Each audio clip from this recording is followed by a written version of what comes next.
Okay, I was going to shoot a quick 30-second video, but then I started going over what I have on my site about recording phone calls and why. Then I really got into it, started putting together some notes, so I hope you'll stick with me through this. There'll be some gems in here, regardless of size of company or whether you answer your phone yourself or have staff that does it. Just a couple of key points on my website here, but like I said, I started putting together notes. So I've got it up here on my external monitor. I'll try to read it without sounding too canned and cheesy, but yeah, I am just going to be reading off of my notes here. There'll be some good points for everybody. This is why I record all phone calls and how I hope it will serve you too in your respiration company. I know some of you guys answer your phones yourselves personally directly. That's great. That's ideal. There should still be some helpful info here for you too. For those of you that have internal staff and or an external answering service that answers your phone, there will be additional insights for sure. And if the latter, and this is meant to be insulting at all, but just real talk here, do you even know how many times a day your phone is ringing at all, let alone how it's being answered and how those calls are being converted or not into paying jobs? As the saying goes, you have to measure what matters, and tracking call stats matters. It matters just about more than anything else in your business as far as that stuff goes. Who and how your phone is answered matters, and we'll get into that here in a second. And I'll keep this as brief as possible while going over the points. Crucial part of optimizing all of that, of course, is recording your phone calls. And let's address the elephant in the room, the first potential concern, and get it out of the way. Legalities. No big deal. This is standard stuff here, but just for the technicalities and just to get it out of the way. Should be obvious common sense stuff here, but just in case, to be totally clear, we're not talking about tapping phones or anything sleazy or weird like that. We've all heard the typical, your call may be recorded for quality and training purposes, audible legal disclaimer when we call into various businesses, thinking calling whoever, local service businesses, support, wherever. It's just standard stuff these days, and that's why. That's what we're talking about here. That's it. There's different laws across different states, and on a federal level, they all obviously require at least one party to be aware of the recording. Common sense stuff. The homeowner calls the restoration company. They hear the quick 3-second or so disclaimer, and it rings through to you as the company owner as normal. There's very little delay. It doesn't really throw anybody off these days. Again, standard stuff. That said, the other half of the party is referring to whoever's answering the phone, i.e. you or your staff. While I can see the appeal of trying to catch an idiot employee, and I've thought of this, in the act, air quotes, of answering the phone poorly and then treating the customer like a jerk, I would suggest not doing that, not going that route, if for no other reason than potential technical legalities. If you're in that position when that's even a thought, just let that person go and move on. Not worth it. Or tell them straight up that you're going to start recording calls for quality and training purposes, legitimately, and give them a shot. Think about it. That is instant accountability. If they're unwilling or unable to act, or at least be trained to act properly at that point, it's an easy decision for you. Bye-bye. Gone. Move on. And to elaborate on the accountability part of it a bit more before moving on, there's that old expression, when the cat's away, the mice will play. By tracking and recording all calls, and again, I've got my external monitor over here, so you don't think I'm just staring off into space like an idiot. By tracking and recording all calls, the cat, aka the boss, you, don't be offended if you hate cats, is always there. Even when you're physically away on a job, at home asleep, on vacation, etc. Think about it. You are always there. Your presence is always there by tracking and recording phone calls. Period. Let's break this down with an example with some numbers. Now I'm going to preface this by saying, give me a break here. Focus on the point and what's important.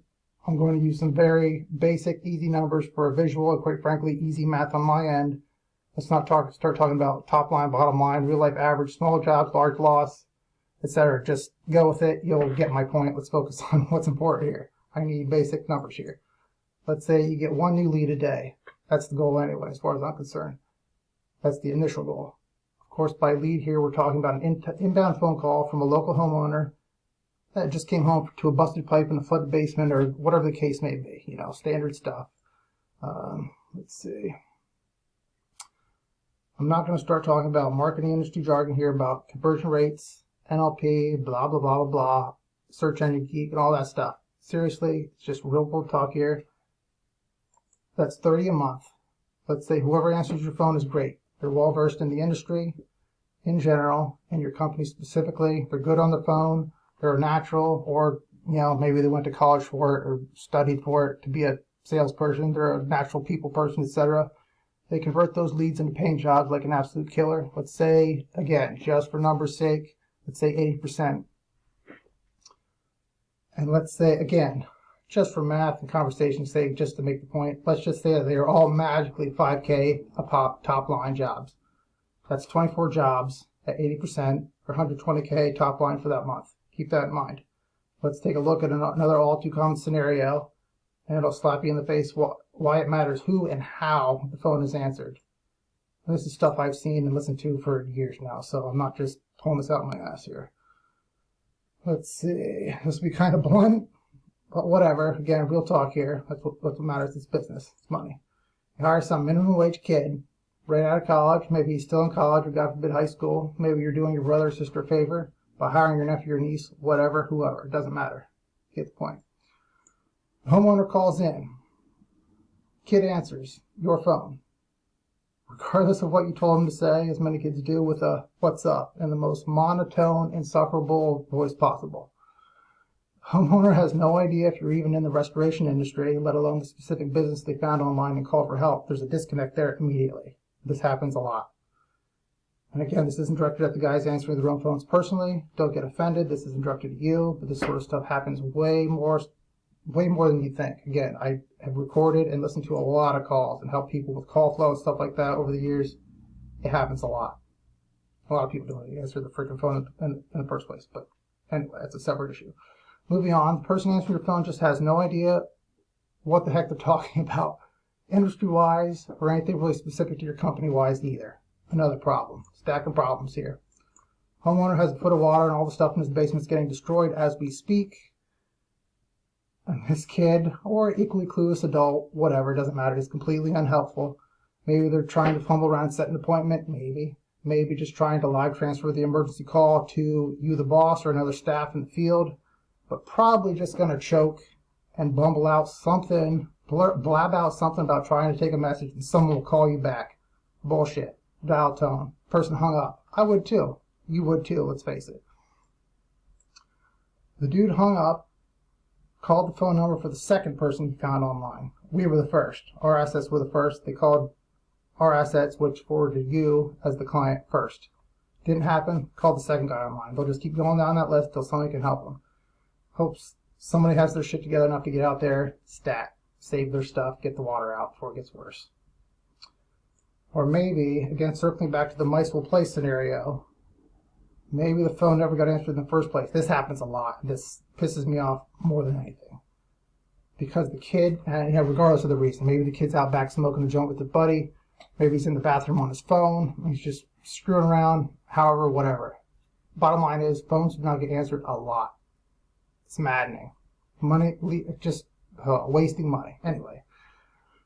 Maybe the person answering your phone has a bad day personally at home. Maybe they just got a divorce. Who knows? You bring that shit to work, it translates to the client. Maybe that's their only outlet. They feel like the big man, treating the customer like a jerk because that's the only outlet they have to do so. I've seen that happen. Bullshit. That is why we track and record all calls. And if as far as that goes, if you see a bunch or even one unanswered phone, there should be no unanswered phone calls, period. That's just a lost job, it's lost money. People are not leaving messages and calling back in general. Doesn't happen. Not taking that risk anyway. So if you see that happen in your call tracking dashboard, missed calls, you know something's up, you can address it immediately, completely. Solve it one way or the other. Either you adjust the call flow or you fire the person.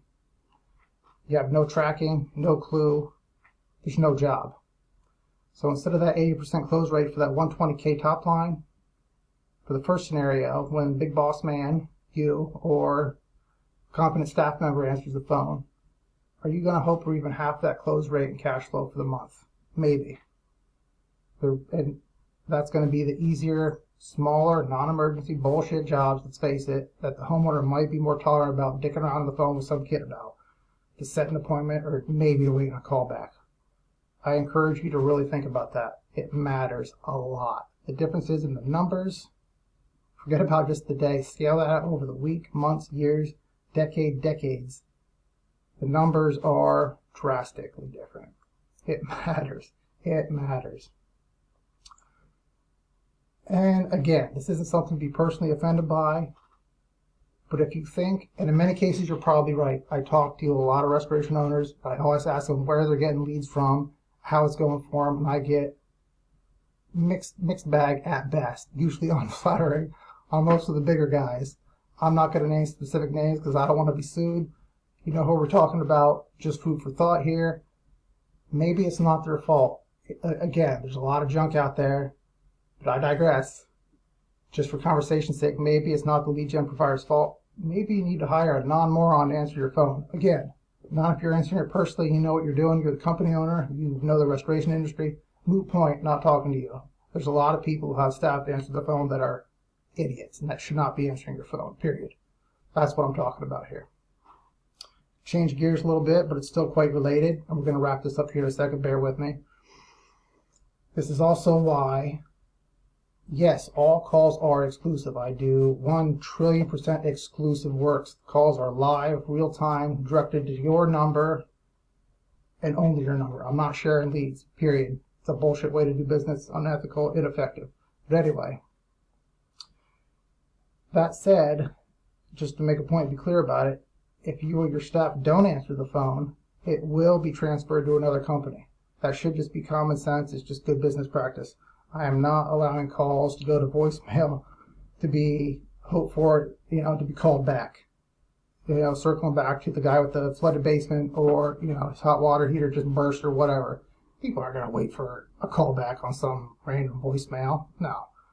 At that point, to me, it's a lost lead. It's a lost job. That's money out of my pocket and yours. I make money when you make money, period. That's the only way I make money. So if you're not answering your phone, the call's getting transferred after a few rings to the next guy in line. That's backup. So I can still make money on that lead, and so the homeowner can get their shit sorted out. It is delusional.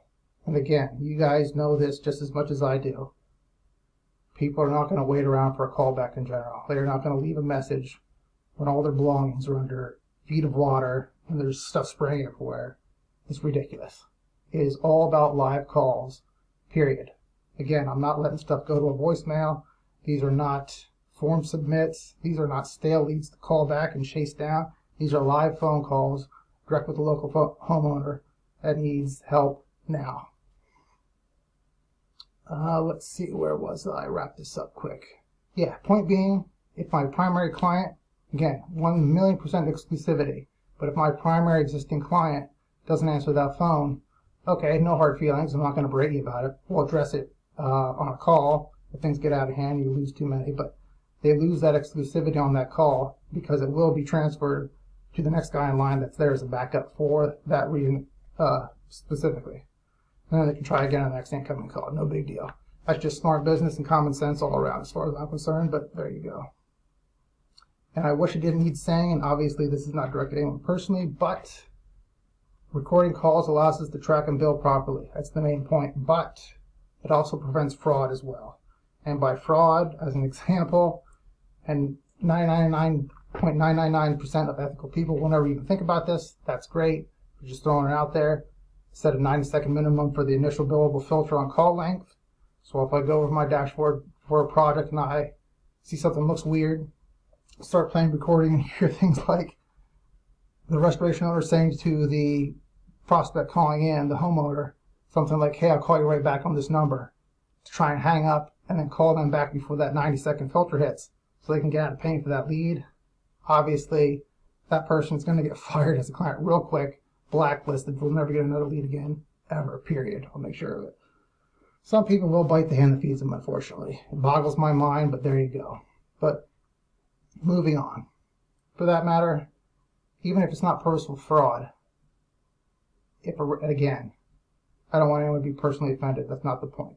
This isn't you, it's not you. But if someone just generally has a poor call flow when they answer the phone, I don't expect someone to be Jordan Belfort, aka the Wolf of Wall Street, the closer of all closers on those leads.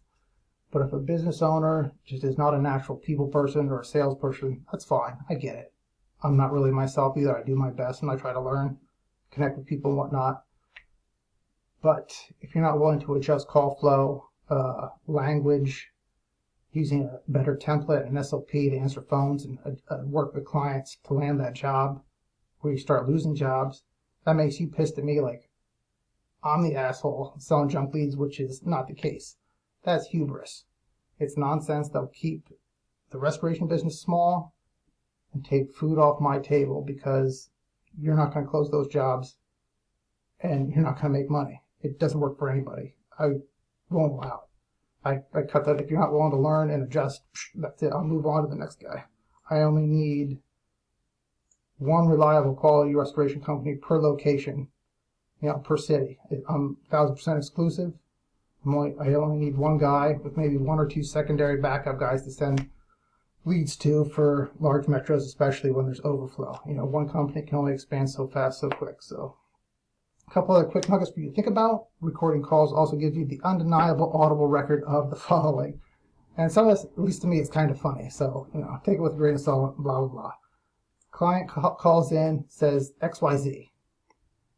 They try to argue that later on for whatever reason. It stops annoying arguments in their tracks because you have the recording. And again, they heard the disclaimer. They know they're being recorded. Totally legal, above board. That's a moot point. Maybe they're just old, have a poor memory, or maybe they're trying to purposely deceive you to try to get out of a bill or whatever. There you go. You have the recording. Solves it. Next point, insurance adjuster says XYZ. I'm not going to expand on that. We'll just leave it at that. Or I or you said XYZ. Again, we can be lighthearted about it. Don't come off like an asshole because you're misremembering something. We all have brain farts. Just go back over the recording. Go from there. Simple. And if you ever need to hand any of that over to your lawyer for any reason, there you go. So, wrapping up. If you don't have an existing call tracking system in place to record and adjust call flow for all the reasons I just went over, or if you have one that you're happy with, but would still like to discuss SOPs and a better call flow, or either way, if you want more exclusive, truly high quality, make you smile when you pay for them, real-time restoration leads, shoot me a text, call, or email. Fair enough? 570-316-4775. Justin at realtimeleadgen.com. Thanks.